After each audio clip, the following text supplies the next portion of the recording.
अखिल भूमंडलीय सर्व शिरोमणि मुनि समाज के संस्थापक आदि मुनीश्वर योगेश्वर सद्गुरुदेव शिव मुनि महाराज की जय। उपस्थित मुनि वृंद, साधु सज्जन वृंद, संत वृंद, साधक वृंद, आध्यात्म ज्ञान के जिज्ञासुओं और प्रेमियों, सभी श्रोता वृंद, आप सबको मेरा कोटिशः नमन, सप्रेम जय जीव। तो आध्यात्मिक चर्चा चल रही है और हम लोग सद्गुरुदेव शिव मुनि महाराज रचित ग्रंथ सत्य सुंदर और स्वतंत्र विचार पर चर्चा कर रहे हैं। अध्याय 16 पर चर्चा हो रही है और शीर्षक दिए हैं सद्गुरुदेव योग क्या है ना। कल बहुत सुंदर से चर्चा हुई, अब नियम पर विस्तृत चर्चे हो गए हैं ना, चर्चा हो गई है। आगे हम लोग पढ़ेंगे, कल जहाँ तक पढ़े थे उससे आगे, है ना। तो आगे पढ़ने से पहले उसको याद दिला देना चाहिए थोड़ा सा। परमार्थ से सचमुच जो योग का अर्थ है वही यम और नियम का भी है और सर्वथा यथार्थ अर्थ भी यही है। पर बहुतों ने यम और नियम में अहिंसा और सत्यास्तेय आदि को लिया है, तो वह भी कोई बेजान नहीं है। यहाँ तक चर्चा हो गई। आगे हम लोग चर्चा करते हैं। योग उस साधन को कहते हैं जिसके द्वारा चित्त की वृत्तियों का सुगमता, सरलता और सुखपूर्वक निरोध हो सके। सद्गुरुदेव कह रहे हैं योग उस साधन को कहते हैं जिसके द्वारा चित्त की वृत्तियों का सुगमता, सरलता और सुखपूर्वक निरोध हो सके। चित्त की वृत्तियों को जिस विधि से रोका जा सकता है, सरलता पूर्वक, सुगमता पूर्वक, सुखपूर्वक, उसी विधि को साधन कहते हैं।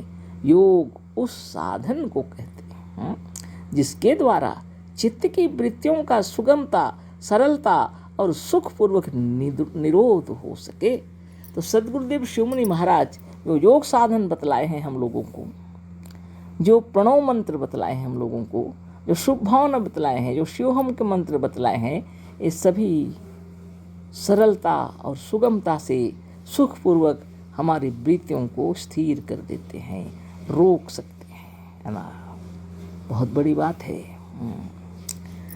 जब आपके पास चुंबक है और लोहे के जो पाउडर, लोहे के बुरादे है ना, जो कहते हैं लोहे के चूर्ण है ना, अगर बालू में सने हुए हैं, मान लीजिए बालू में मिले हुए है ना, चुंबक को ऐसे आप घुमा दीजिए तो क्या होगा, सब लोहे के कण चुंबक में आके सट जाएंगे, है ना।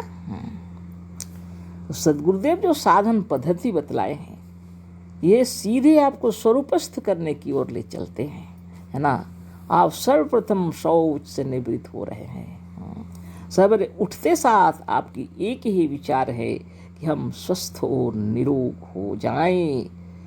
उसके लिए आप साधन कर रहे हैं। अगर बीमार हैं, अगर आप निरोगी हैं, तो आप सोच रहे हम सर्वश्रेष्ठ उत्तम से उत्तम बनने के लिए योग साधन करेंगे।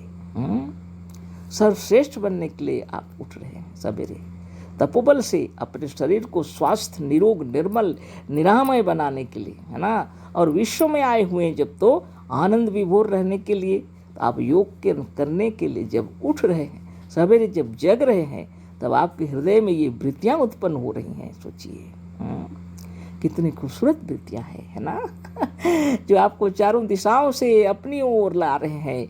आपको सर्वश्रेष्ठ होना है, स्वस्थ होना है, निरोग होना है, निर्विकार होना है, पवित्र होना है। एक मुनि जी हमारे पास प्रश्न भेजे थे कि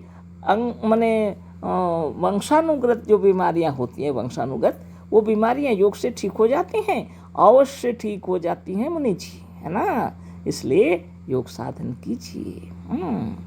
आपके शरीर के रोम रोम, अणु अणु, सेल्स सेल्स, कोष कोष में ब्रह्म शक्ति को जगाइए, है ना। सारे शरीर के अंदर प्रतिक्रिया आरंभ हो जाएगी, है ना।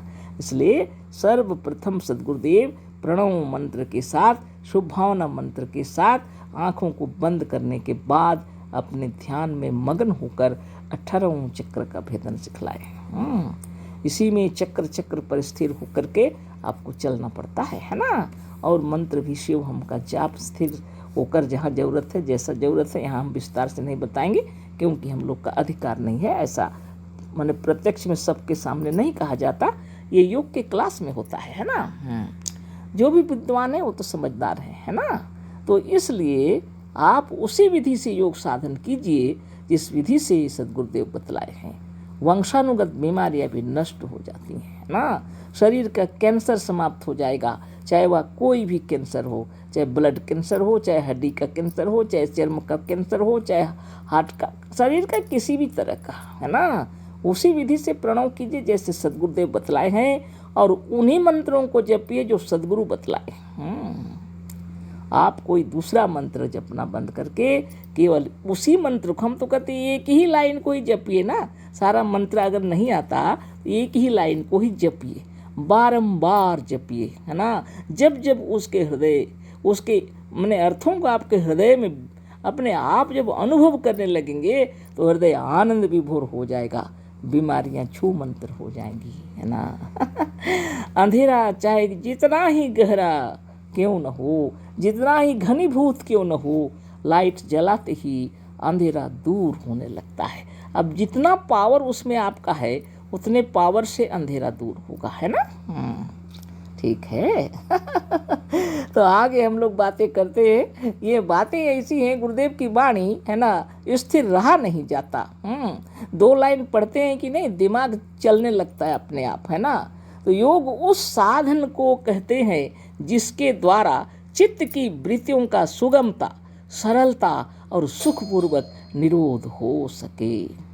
आप जप रहे हैं, हम हैं अमर निरोग हैं, हम सर्वशक्तिमान हैं। केवल इसी को जपिए ना, तब देखिएगा इसी में स्थिर हो जाएंगे आप, है ना। सारी वृत्तियां दूर हो जाएंगी। हम बीमार हैं, हम रोगी हैं, हम पापी हैं, ये अजुल फजुल बातें जो आपके मन में घुसते हैं, ये सब बीमारी है ना, निकल जाएगा सब।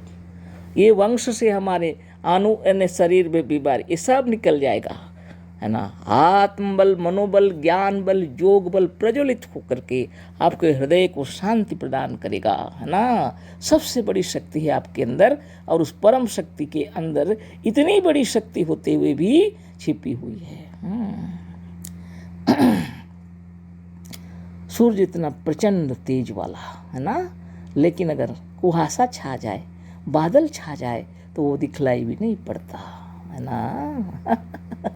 इसलिए मन की वृत्तियों को शुद्ध और निर्मल करने के लिए ही अहिंसा, सत्य, अस्तेय, ब्रह्मचर्य, परिग्रह का पालन करना पड़ता है, और शौच, संतोष, तप, स्वाध्याय, ईश्वर प्रणिधान का पालन करना पड़ता है। तब जाके आसन, प्राणायाम, प्रत्याहार, धारणा, ध्यान और समाधि सब सिद्ध हो जाते हैं, है ना। देखिए, सुखपूर्वक, आनंदपूर्वक स्थिर हो जाएगा आपका मन। जब आपको यह ज्ञान हो जाएगा कि आप वास्तव में निरोग हैं, है ना।